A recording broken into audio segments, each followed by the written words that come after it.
18 horas. Notícias de Manaus, Amazonas, Brasil e do mundo. Agora na Mix.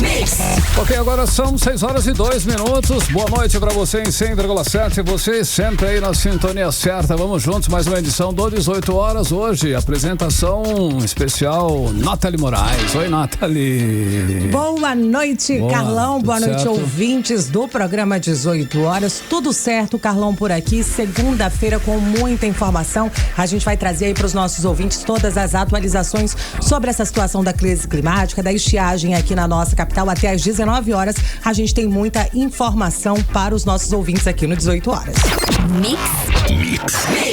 Legal, querido ouvinte, você pode participar conosco do 18 horas, hein? Participe você também, acione aí o nosso WhatsApp, é o 994887592, Nathalie. É isso mesmo, ouvinte. A gente quer saber de você aí de casa, qual que é a sua opinião, o que você pensa aí sobre os assuntos abordados nas reportagens aqui do 18 horas.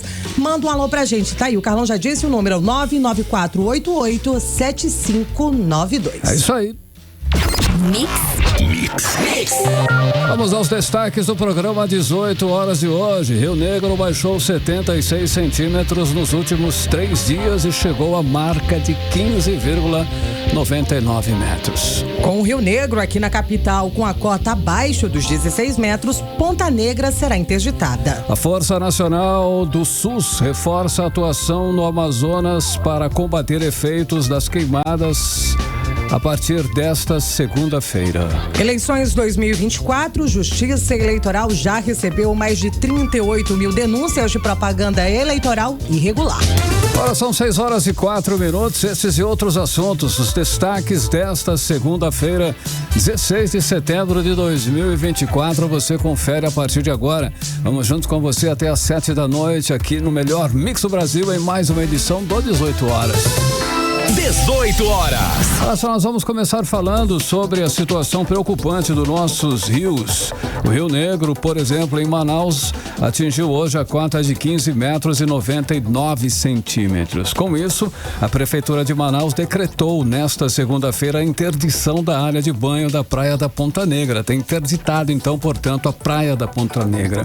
O motivo foi o Rio Negro, que com o nível de 15,99 metros, superou inclusive o limite de segurança para os banhistas, que é de 16 metros, cota definida por um termo de ajustamento de conduta assinado com o Ministério Público do Amazonas lá no ano de 2013, portanto. A interdição acontece 16 dias antes de 2023, quando a medida foi tomada em 2 de outubro e só revogada 3 meses depois, em 26 de dezembro. Exatamente, Carlão. Uma seca severa, agravada aí pelo El Niño, pelas mudanças climáticas, tem causado uma queda muito rápida no nível do Rio Negro, o que acaba afetando diretamente a segurança dos banhistas e as atividades recreativas e econômicas na Praia da Ponta Negra.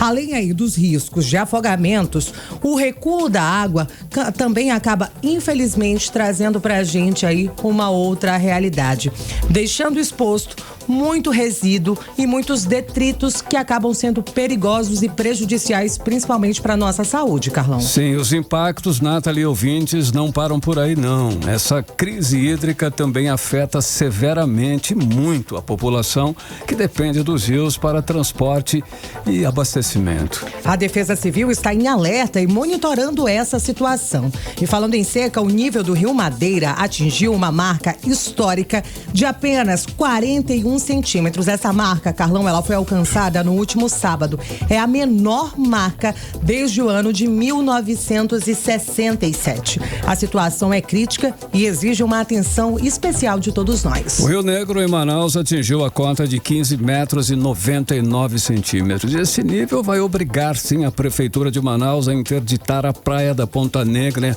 para os banhistas ainda esta semana. Só nos últimos 3 dias, o rio baixou 76 centímetros. 25 no sábado, 25 no domingo e 25 26, hoje, segunda-feira. Já obrigou, na verdade, né, Carlão? No finzinho agora da tarde, o prefeito então assinou aí esse decreto pedindo a interdição da Praia da Ponta Negra, que deve ser interditada para banho nas próximas horas. E com tudo isso, com essa queda do Rio Negro, com essa queda acelerada, acaba sendo o resultado da seca severa que acaba o quê? Assolando todo o nosso estado, agravada aí pelos fenômenos, pelos efeitos climáticos, principalmente sentidos pelo El Niño e pelas mudanças climáticas. Essa diminuição do volume de água afeta quem? Afeta diretamente as atividades recreativas e coloca em risco a segurança das pessoas que frequentam ali aquela região da Praia da Ponta Negra, na nossa capital, já que as condições da praia acabam mudando com o recuo das águas, né, Carlão? Sim, Natália, além dos impactos para o turismo, essa situação também, é claro, traz sérias consequências diretamente em cima da população local, que depende, sim, do rio para transporte, para abastecimento de água e também para alimentação. É muito séria, é muito complicada e muito delicada essa situação. Com os rios secando, comunidades ribeirinhas enfrentam, sim, dificuldades cada vez maiores para manter suas atividades de subsistência. E o que acontece? É um agravamento da crise, agrava a economia e agrava o social. É complicada a situação. É complicada mesmo, Carlão, isso porque a Praia da Ponta Negra é aí um dos principais pontos de lazer aqui da nossa capital, recebendo milhares e milhares de pessoas semanalmente, especialmente nos fins de semana. Quem aí não gosta de dar uma passeada ali na orla da Ponta Negra durante o sabadão, domingão ali com a família? Mas com o nível do rio cada vez mais baixo, né, o prefeito já tinha alertado para o risco de acidentes como afogamento e o aumento da exposição dos resíduos e dos detritos que ficam ali mais visíveis com essa redução das águas, infelizmente. E as previsões, elas não são otimistas realmente. De acordo com os especialistas, a seca deve continuar, sim, e até se agravar nas próximas semanas. Essas são as previsões aí. A Defesa Civil e órgãos ambientais estão em alerta, monitorando as condições e adotando medidas para minimizar aí os impactos da população, e uma delas é essa interdição aí da praia, né?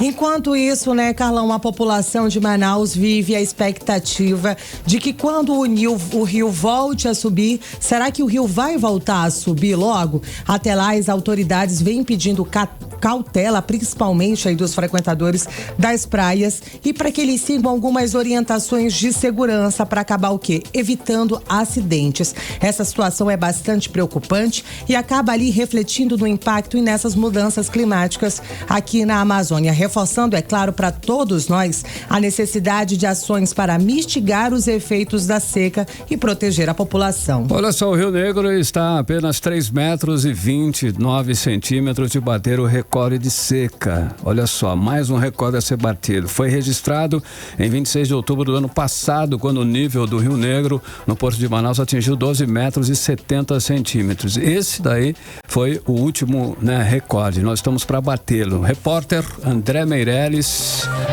ele tem mais informações sobre essa situação aí, sobre as consequências da seca. Boa noite, André Meirelles. Como é que está essa situação aí? A Praia da Ponta Negra foi interditada, e agora? O que o banhista, o que o frequentador da Ponta Negra pode fazer? Inclusive, ele pode ir até lá, ele só não vai poder entrar na praia, na água, é isso? André Meirelles, boa noite. Isso aí, Carlão, boa noite pra você, boa noite, Nathalie, boa noite a você, ouvinte. Exatamente, só pra gente deixar bem claro aqui, ali na orla, onde as pessoas sempre passeiam, né, principalmente no final de semana, no sábado, no domingo, você pode continuar indo à vontade. Então, essa determinação da Prefeitura de Manaus vai acontecer, então, essa interdição toda, somente ali na praia, ou seja, onde você vai dar aquele mergulho, né? Se nesse tempo de seca, né, bastante calor que tá acontecendo, não há nada melhor do que uma praia, né? E a única praia que a gente recorre é a Praia da Ponta Negra. Mas isso acontece porque, segundo a Prefeitura de Manaus, isso acaba se tornando um perigo, né, para os banhistas, né? Até então, agora esses últimos dias, quando as pessoas estavam indo na praia, tinha ali uma equipe também do Corpo de Bombeiros do Amazonas na água ali, né, com uma embarcação para auxiliar os banhistas ali no local. Mas só que agora não vai ter mais condições de os banhistas, né, que gostam de tomar banho ali na Ponta Negra está no local. Isso porque o nível do Rio Negro aqui em Manaus atingiu essa cota, como vocês falaram, de 15 metros e 99 centímetros, ou seja, já está abaixo de 16 metros, né? Isso aconteceu nessa segunda-feira, de acordo com a medição do Porto de Manaus, né? Essa marca, inclusive, é a menor registrada no ano e é o que faz com que a prefeitura interdite a praia da Ponta Negra, que é um dos principais pontos turísticos aqui da cidade para os banhistas. Isso vai acontecer pelos próximos dias, semanas e até meses, né? Isso porque a interdição da praia da Ponta Negra está prevista em um termo de ajustamento de conduta, né? Ataque, como você falou, Carlão, de 2013, né? Que determina o fechamento da praia quando o nível do rio aí atinge menos 16 metros, né? Segundo o prefeito de Manaus, Davi Almeida, amanhã, né? Terça-feira pela manhã, a equipe da prefeitura vai estar ali no local para fazer a interdição da praia. Vamos acompanhar a fala dele.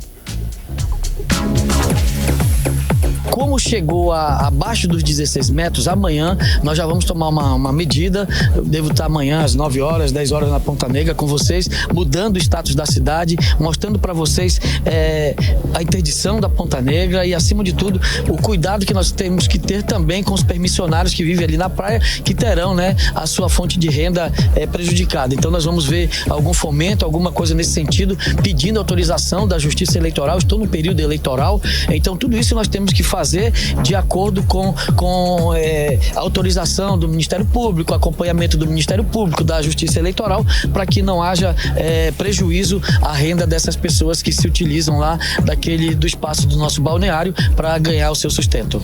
Amanhã já passamos para a atenção e assim esse trabalho que inicia hoje, a nossa meta, repetindo, é terminá-lo até quinta-feira para poder reabastecer todas essas balsas, o barco, e fazer esse atendimento também no Rio Amazonas e aqui no entorno da cidade de Manaus, nas rodovias. 18 horas. Tanto aí, Nathalie, Carlão e ouvinte, a gente conferiu a fala do prefeito de Manaus, Davi Almeida, que estava falando hoje, né? Fez ali uma ação para a população ribeirinha aqui da capital amazonense, e na oportunidade ele falou sobre a interdição da praia da Ponta Negra e também sobre, né, os trabalhadores ali no local. Cada um tem a sua barraca, a sua banca ali no local, que também amanhã pela manhã o prefeito de Manaus, Davi Almeida, vai estar então falando como é que vai ser feito esse auxílio para todos que trabalham, inclusive ali no local, durante a interdição da praia da Ponta Negra, Nathalie. André, e a gente sabe, né, que infelizmente um dos setores mais afetados com toda essa situação da seca e da crise climática é a Zona Franca aqui da nossa capital. E o custo da seca já chega aí a pelo menos 500 milhões de reais aqui na Zona Franca, é isso? Olha, isso é um levantamento preliminar da Comissão de Logística do Centro das Indústrias do Amazonas, o CIEAM, que indica que empresas aqui da Zona Franca de Manaus já precisaram gastar aí cerca de 500 milhões de reais a mais, isso por causa da seca deste ano, de 2024, né? E a maior parte dos insumos utilizados no polo industrial de Manaus é transportada pelos rios. Aí na sexta-feira, quando o rio atingiu a cota de 16,75 metros aqui em Manaus, faltando aí 4 metros para alcançar o recorde de 2023, então teve aí um custo adicional que é proveniente da chamada taxa de pouca água, né? Que inclusive passou a ser cobrada por empresas de transporte de container em agosto deste ano, né? E depois de ser anunciada ainda em julho, a taxa adicional sofreu inclusive críticas por parte das principais entidades do comércio e indústrias aqui do estado do Amazonas. Até mesmo o governador do Amazonas, Wilson Lima, também se colocou, né, contra aí essa medida. Nathalie, Carlão. Olha só, André, vários municípios, é claro, no Amazonas, no interior do Amazonas, devem estar enfrentando sérias dificuldades com relação a essa seca. Tem algum município já em estado já precário, digamos assim?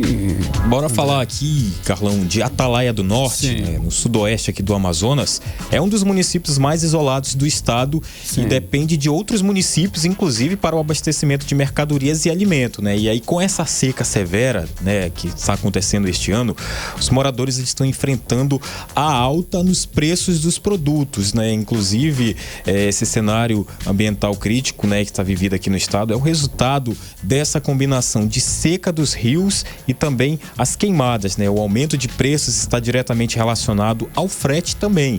E a única ligação terrestre de Atalaia é com Benjamin Constant, mas o município também depende dos rios para o transporte, né? E aí, devido ao nível baixo do rio Itacauaí, um dos mais importantes do Alto Solimões, e para a população de Atalaia do Norte, que nessa segunda-feira registrou 5,90 metros, o tempo de navegação também está sendo impactado. Então são muitas coisas que estão sendo tendo que enfrentar aí, principalmente a população de Atalaia do Norte, hein, Nathalie, Carlão?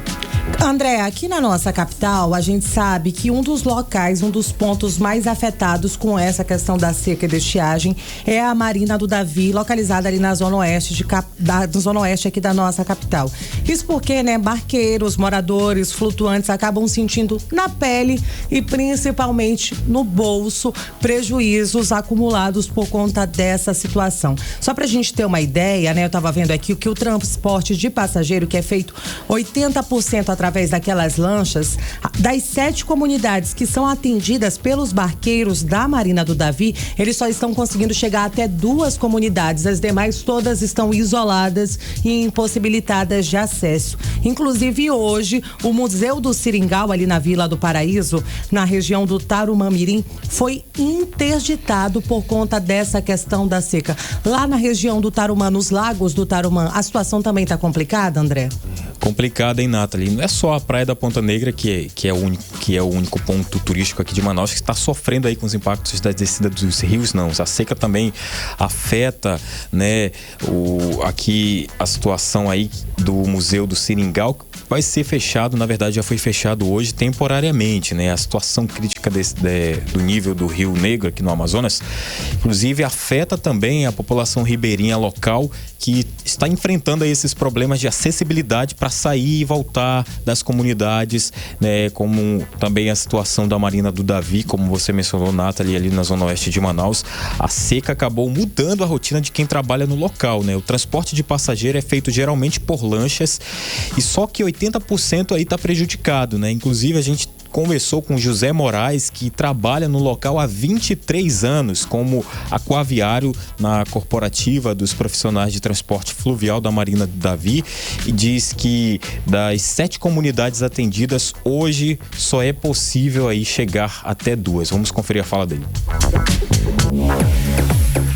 A situação da Marina do Davi, caótica, né? Muito seco, muito difícil para a população, principalmente para o ribeirinho, né? Tem que andar bastante. A distância a mais ou menos uns 500 metros, longe das embarcações. Quando chegar nas comunidades, ando muito mais ainda. Primeiramente na comunidade de Fátima, é até onde está chegando, e Livramento. E lá vão de Rabetim, para chegar até suas casas. Por enquanto, graças a Deus, ainda não parou, né? 18 horas.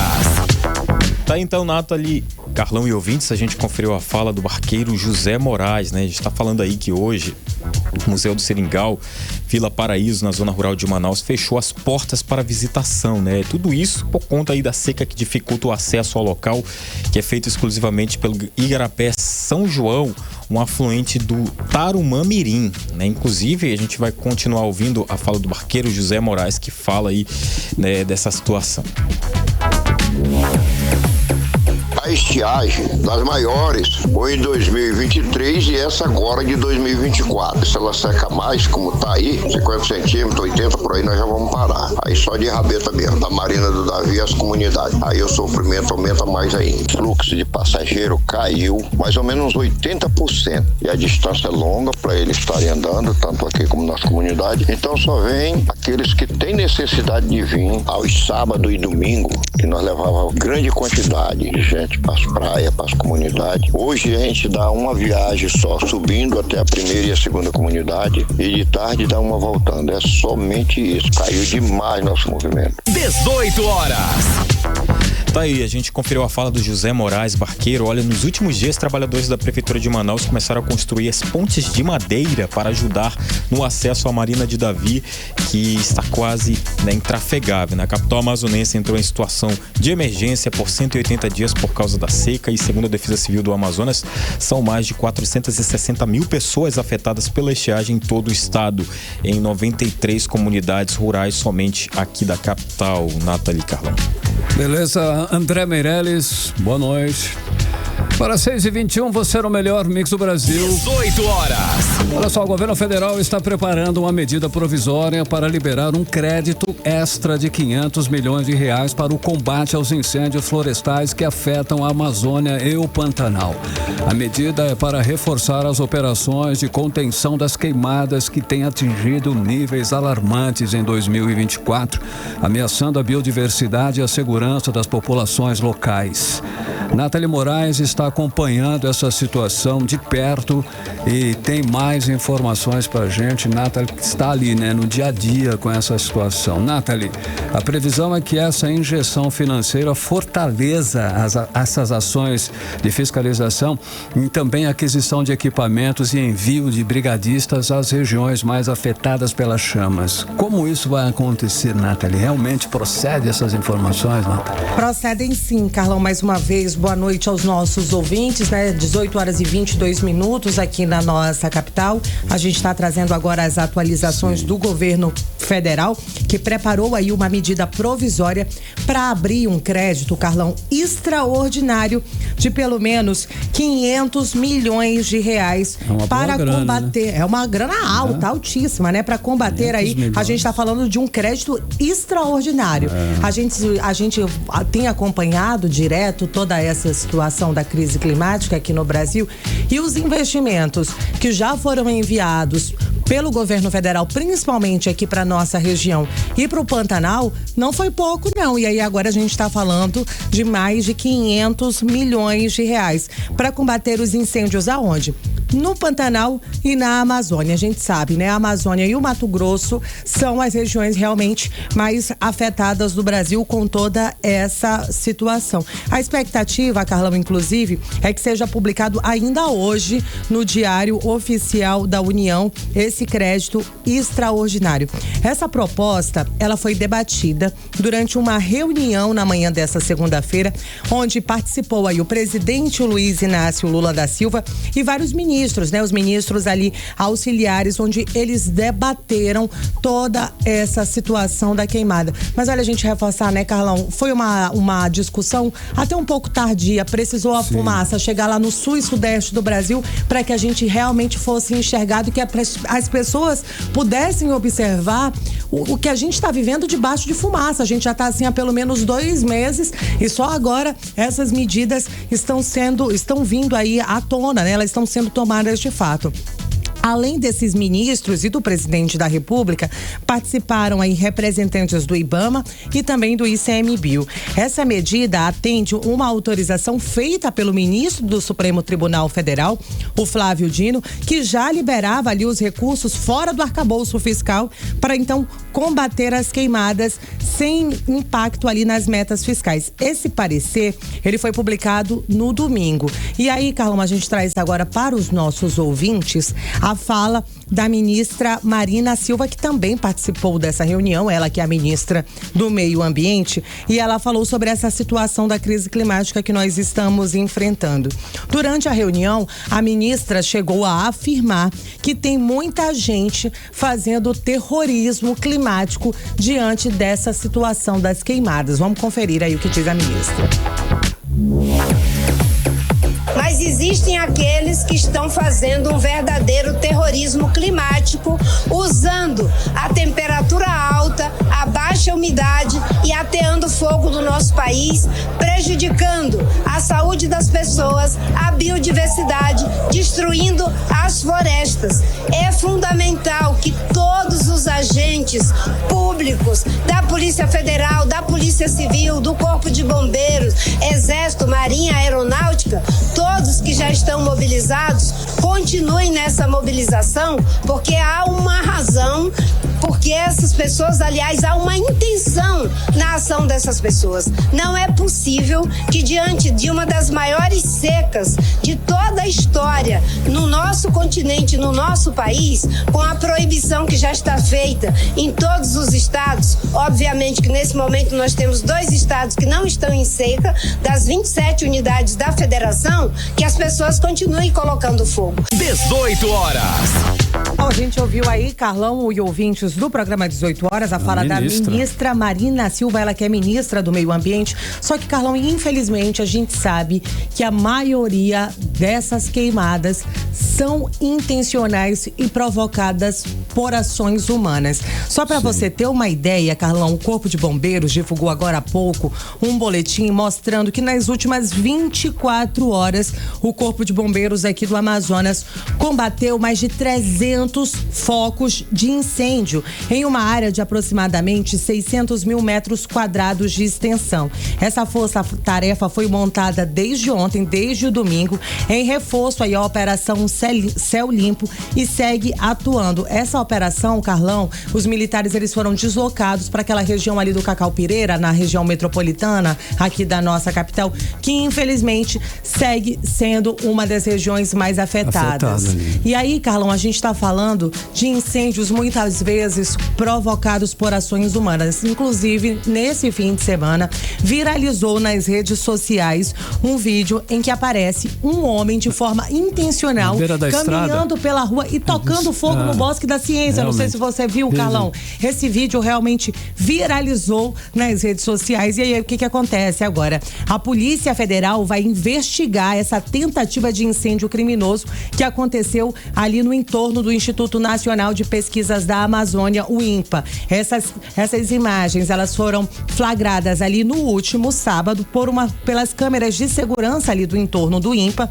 Só que esse homem, até o momento, ele ainda não foi identificado. E as imagens são muito claras. Elas mostram exatamente o momento em que ele se aproxima ali da área de mata e começa simplesmente a atacar fogo no muro do Bosque da Ciência. A gente sabe, né, Carlão? Nesse período de seca extrema, de estiagem, qualquer fagulha, qualquer bituca de cigarro.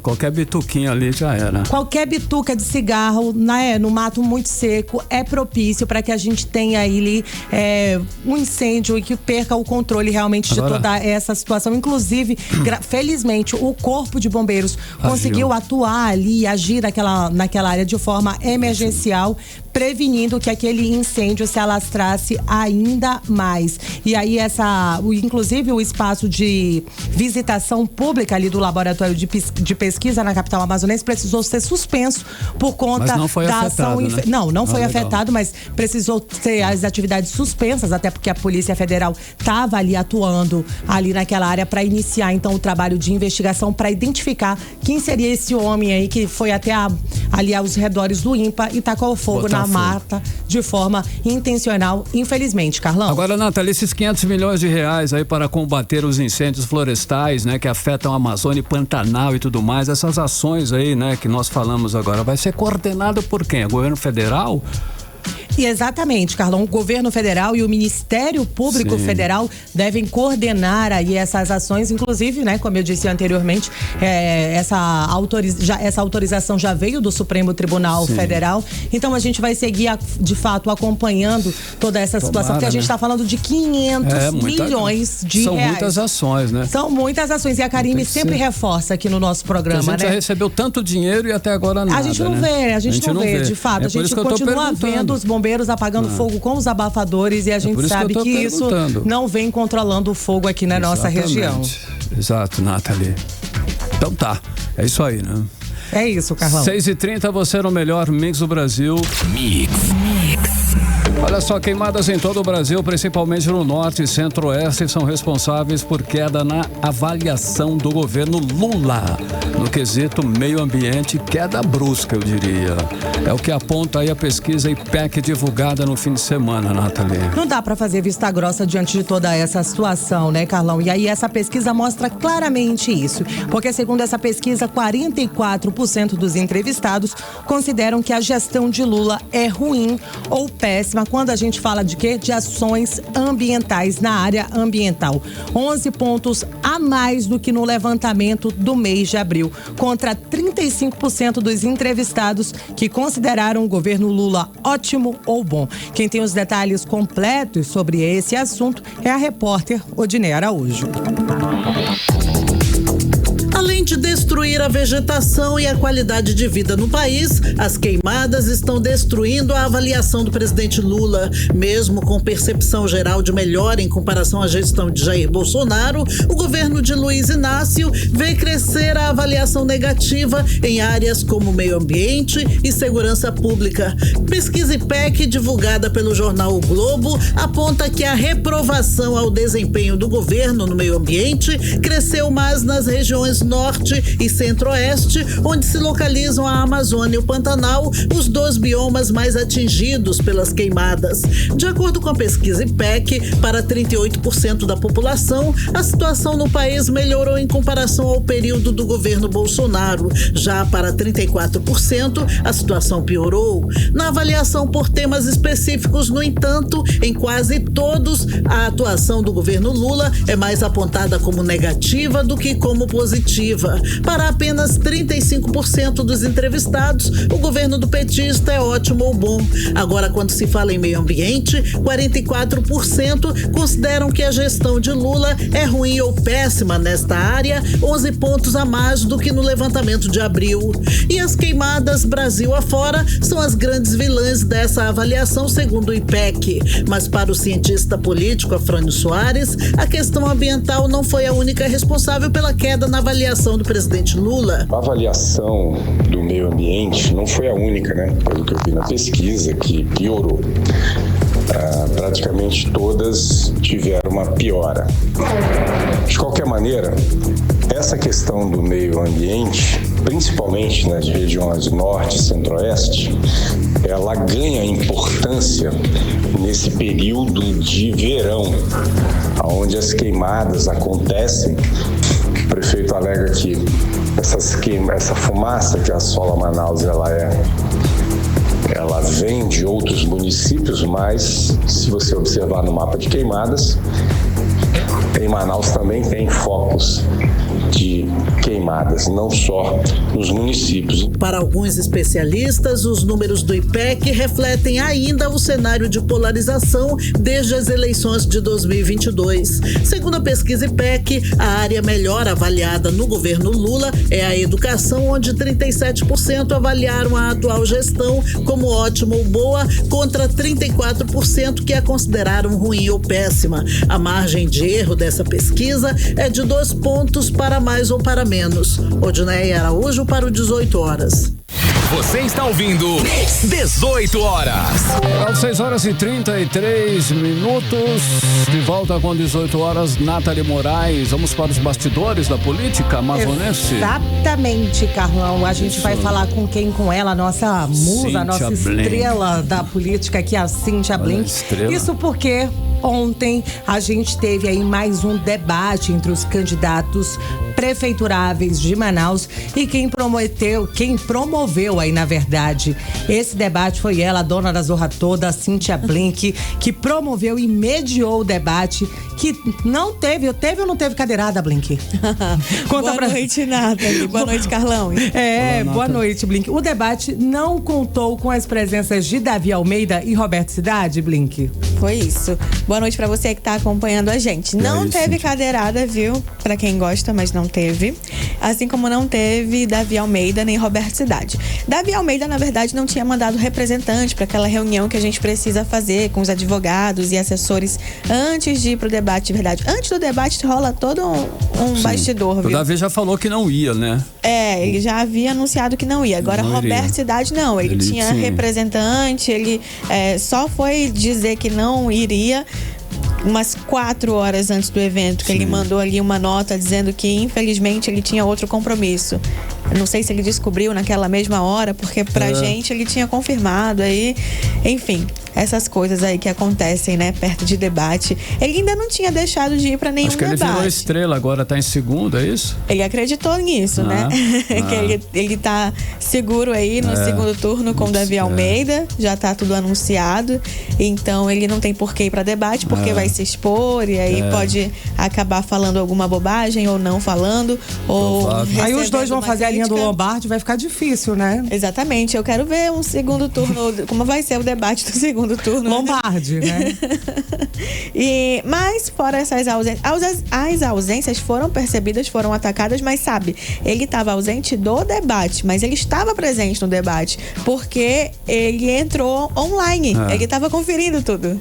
Blink, eu confesso, né, que eu dei até uma risada quando você disse que o candidato estava acompanhando o debate pelo telefone. Mas eu tinha que agradecer a presença, né, a audiência. E aí eu agradeci Cidade, que é alguém que eu conheço, que estava assistindo. Porque ele não conseguiu tempo para estar ali, mas ele conseguiu acompanhar, nessa agenda, acompanhar. E muita gente conseguiu acompanhar, viu? Já bateu aí mais de 5.000 views. E a gente estava competindo com o jogo de Vasco e Flamengo, tá? Jogão, jogaço onde teve empate, né? Onde os vascaínos estão comemorando até agora. Muitos nem dormiram. E aí a gente teve, né, os candidatos presentes. Eles foi um debate muito respeitoso. Claro que tem alfinetada, porque é do jogo, né? A alfinetada é permitida, a cadeirada que foge do trilho. Mas a alfinetada é permitida. Eles bateram muito na questão de impostos, aumento de impostos, falando em especial de Roberto Cidade, que como deputado estadual pode promover aumento de imposto ou talvez redução, mas o que a gente viu até agora não foi isso, né? Também falaram, eu acho que foi o debate que mais se falou em propostas. Acho que foi o que teve menos alfinetada e mais proposta. E não teve cadeirada. E não teve cadeirada. Caldeirada eu ia amar. Estamos aqui ainda. Teve um formato diferente, né? Não tinha nada entre eles. Eles estavam com microfone de lapela. Não é de lapela o nome, na verdade, era um headset. E então eles estavam muito livres. Eu achei que eles iam andar mais no palco, que isso poderia trazer proximidade, mas que nada, eles ficaram longe demais. Eles ficaram assim uns 3 metros de distância um do outro, o máximo que podia. Isso não foi, a gente não pediu isso, eles poderiam andar se quisesse, a gente informou, mas foi um debate altamente respeitoso sem o púlpito no meio. A gente achou que podia, né, trazer uma coisa a mais, mas eu acho que a proximidade... Mas é porque ainda não tinha rolado o episódio da cadeirada, foi mais tarde, e aí talvez... Mas olha, se fizesse com a nossa cadeira era pesadíssima, eram poltronas, então seria impossível, né, praticamente. Se conseguisse, ia dar bem errado. Deus Karime.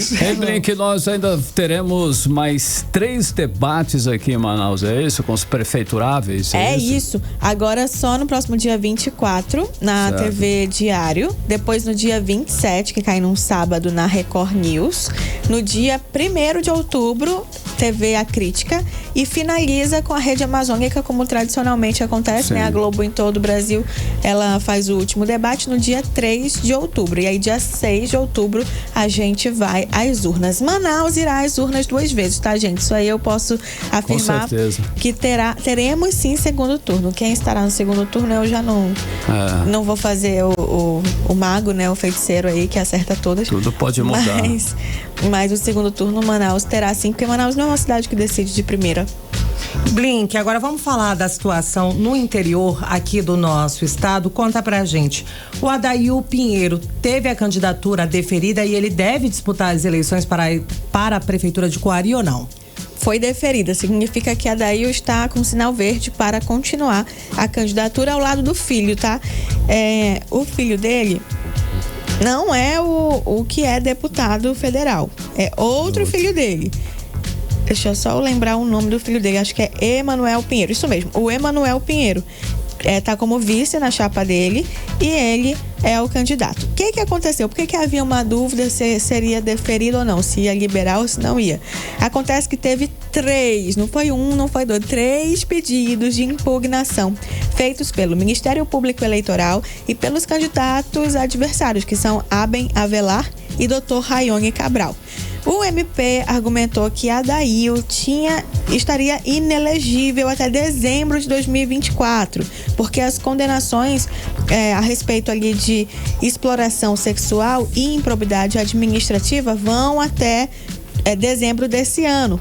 Só que a juíza entendeu que sobre inelegibilidade não era uma dessas proibições. Sobre isso, estava suspensa por decisão judicial.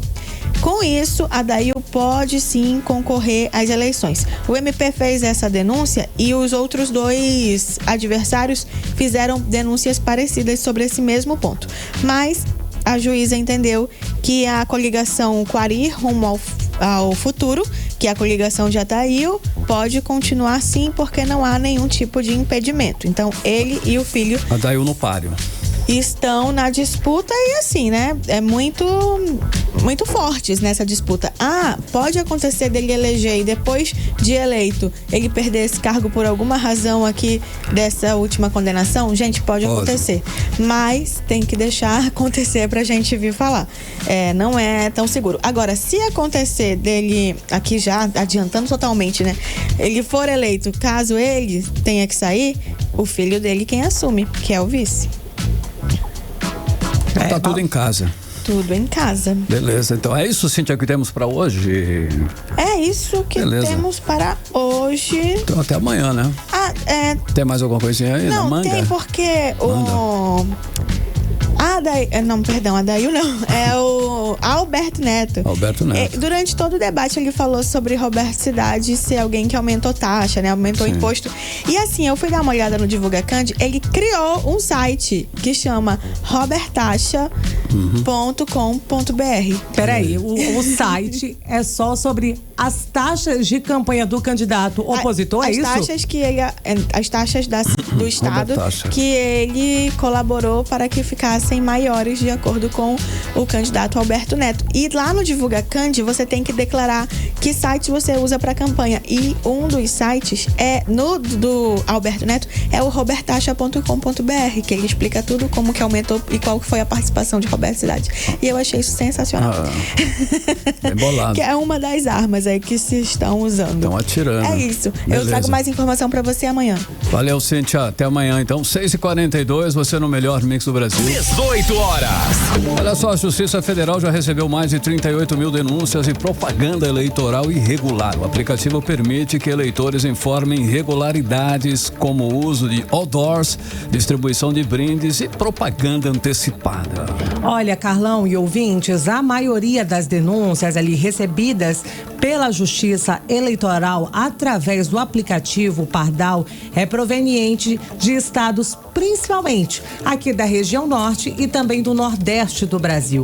As informações coletadas são repassadas ao Ministério Público Eleitoral, que pode investigar e tomar aí todas as providências legais contra os candidatos ou também contra os partidos envolvidos. No Amazonas foram registradas 342 denúncias no total, 179 contra candidatos a vereador, 83 contra candidatos a prefeito e 74 contra federações e partidos e 6 contra candidatos a vice-prefeitos. E aí, Carlão, no meio desse link, a nossa capital Manaus acaba liderando ali com 158 denúncias, seguida aí pela cidade, pelo município de Parintins com 29 e já na região metropolitana aqui da nossa capital aparece o município de Manacapuru com 14 denúncias. Agora 6h44, você no melhor mix do Brasil.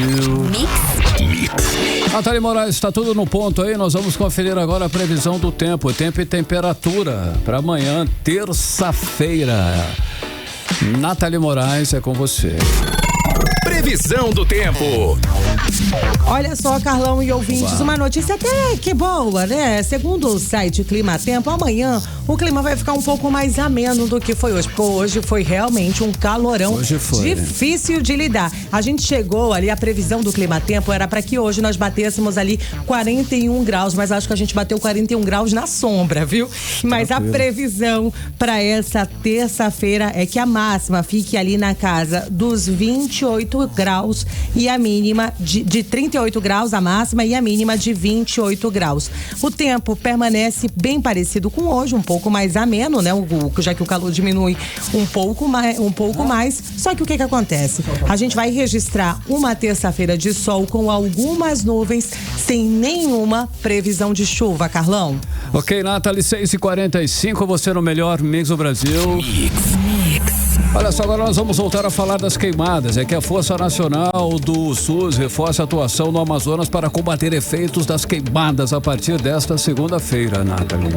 De acordo com o Ministério da Saúde, houve um aumento aí significativo no número de atendimentos, principalmente por náuseas, vômitos, e nas últimas 2 semanas de agosto, se a gente comparar ali com a média histórica, Carlão. Olha só, a ordem é reforçar as ações da Força Nacional do Sistema Único de Saúde dos municípios afetadas aí pelas queimadas nos estados do Acre, Amazonas e Rondônia.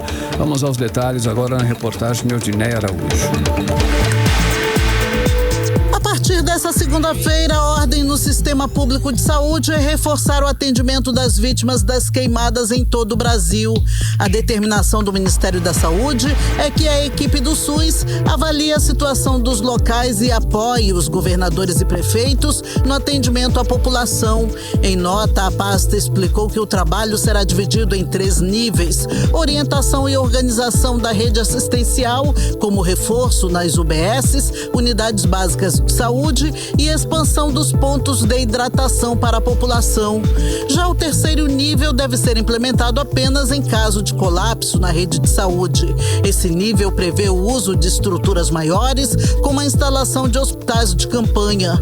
De acordo com o Ministério, houve aumento significativo no número de atendimentos na rede pública por náuseas e vômitos nas últimas 2 semanas de agosto. A Força Nacional do SUS faz parte das ações da Sala de Situação Nacional de Emergência, criada em julho. E de acordo com o pesquisador da Fiocruz Amazônia, Gésio Orellana, chega com mais de 40 dias de atraso. Já deveria ter mandado a Força Nacional do SUS para fazer essas orientações, né?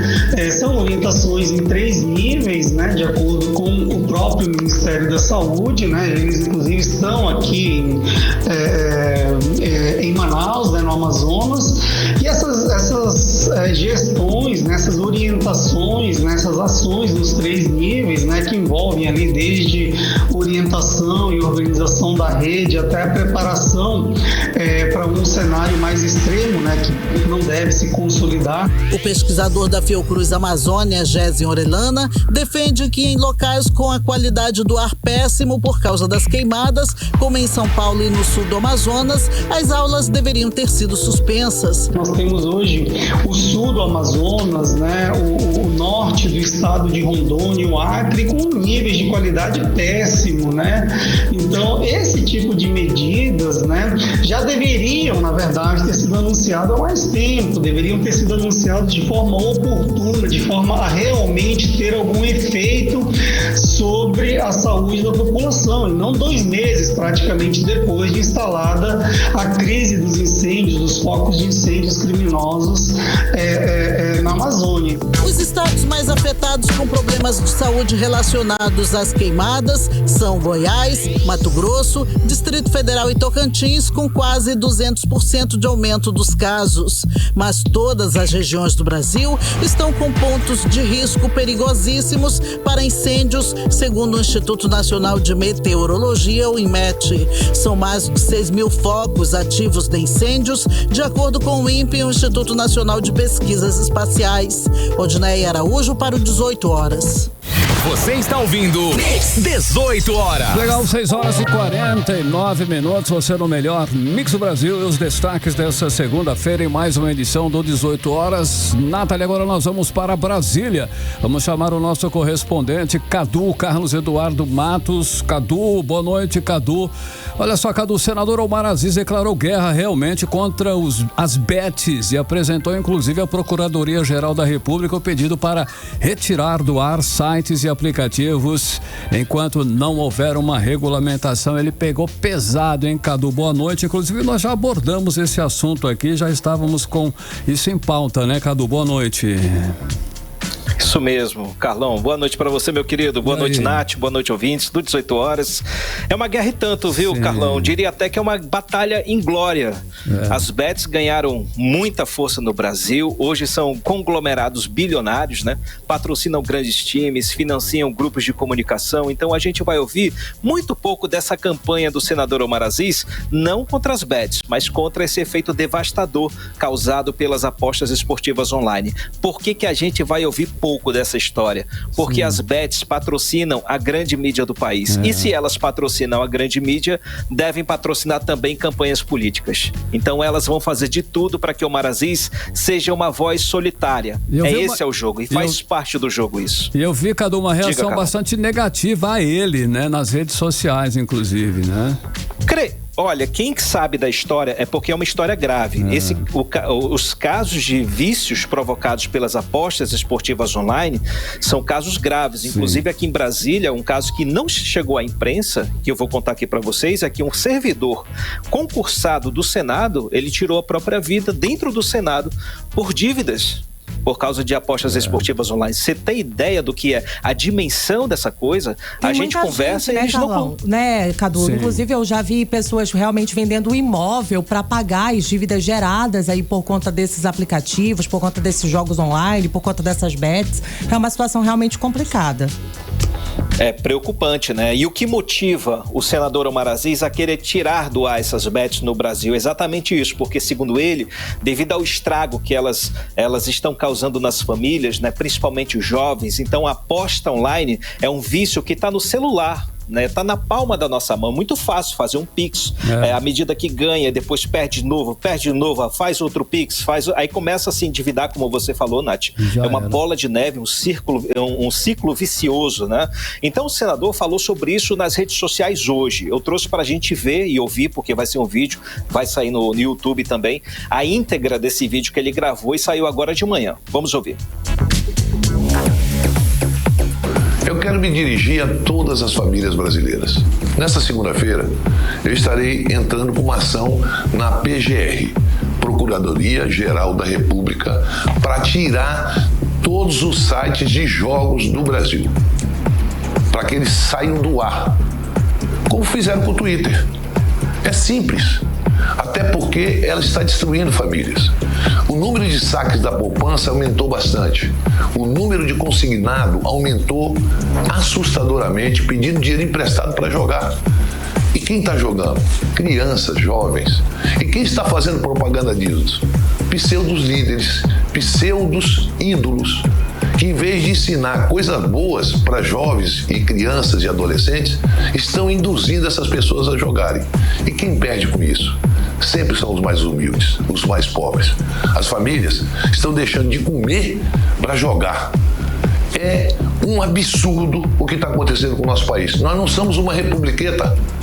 Aqui tem que ter controle, tem que ter regulamentação. Enquanto não for regulamentada, nós estamos pedindo essa ação para que seja retirado do ar todas as bets que estão em funcionamento no nosso país.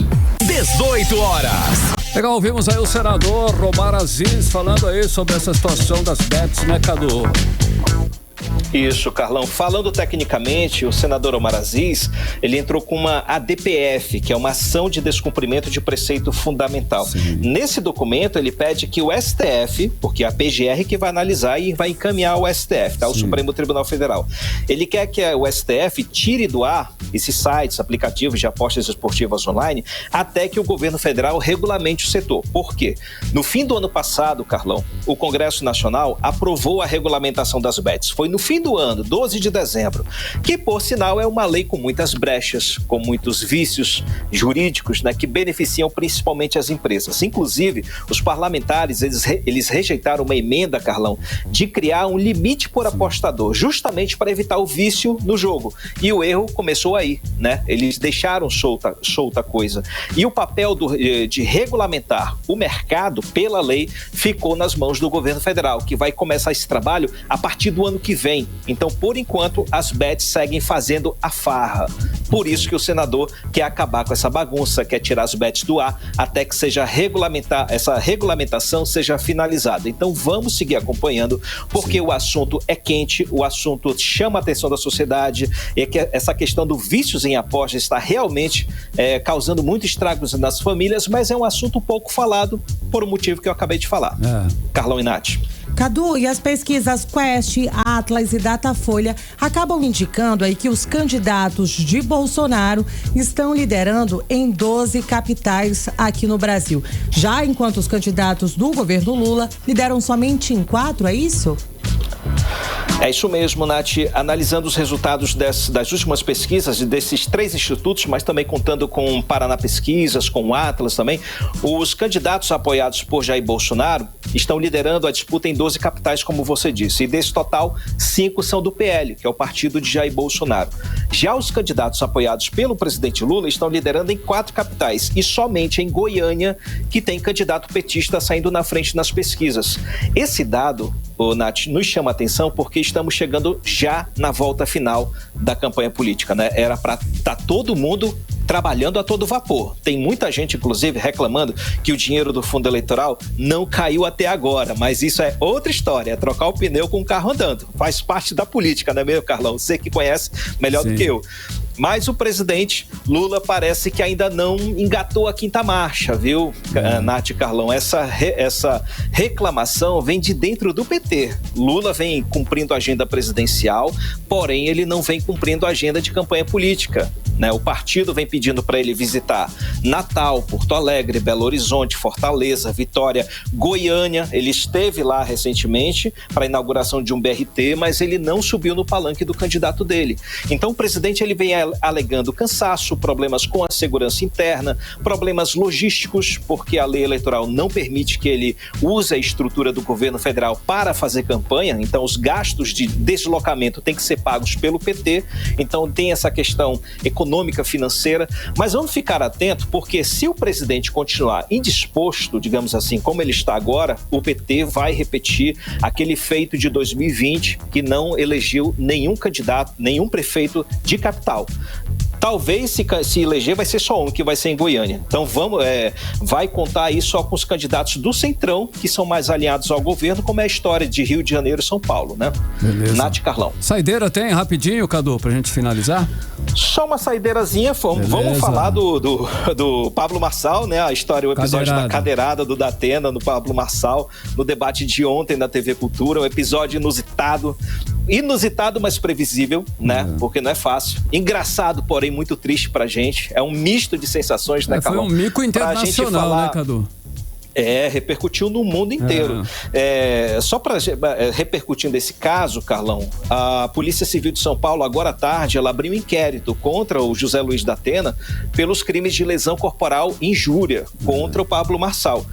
E as pesquisas aí já vão sair essa semana para medir o impacto desse episódio sobre a opinião dos eleitores, né? E já saiu hoje à tarde no UOL uma pesquisa sobre monitoramento de redes sociais que apontou que 60% das menções nas redes sociais sobre esse assunto foram positivas para o Datena e 40% para o Marçal. As pessoas, pelo resultado da pesquisa, as pessoas não caíram nessa história de vitimização do Pablo Marçal.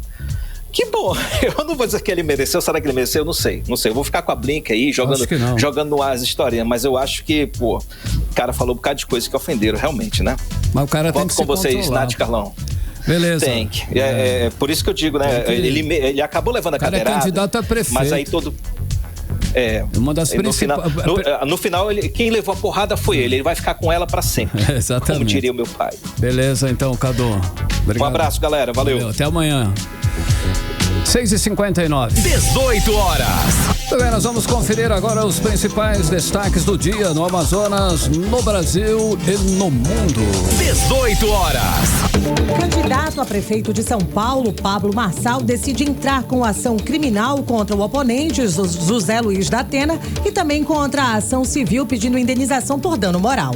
Governo federal aciona representações diplomáticas para pedir auxílio internacional no combate a incêndios florestais no Brasil. Superlua e eclipse parcial acontecem juntos nesta terça-feira. A combinação de fenômenos em nosso satélite vai ser visível em todo o Brasil. Naufrágio de navio no litoral de Pernambuco deixa 4 tripulantes mortos. Segundo a Marinha, uma pessoa segue desaparecida.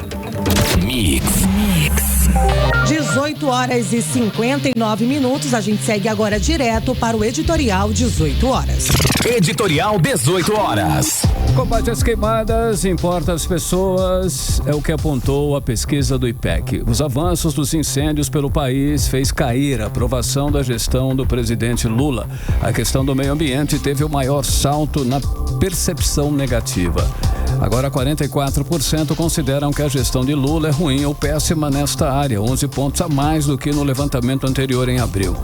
E o que deve chamar atenção para as lideranças regionais é que a reprovação ao desempenho do governo no meio ambiente cresceu mais nas regiões norte e centro-oeste, exatamente onde se localizam a floresta amazônica e o Pantanal, os dois biomas mais atingidos por queimadas. Os números da pesquisa mostram uma importante indicação às lideranças políticas regionais, que se resume na importância política que o eleitor tem dado às questões ambientais. 18 horas.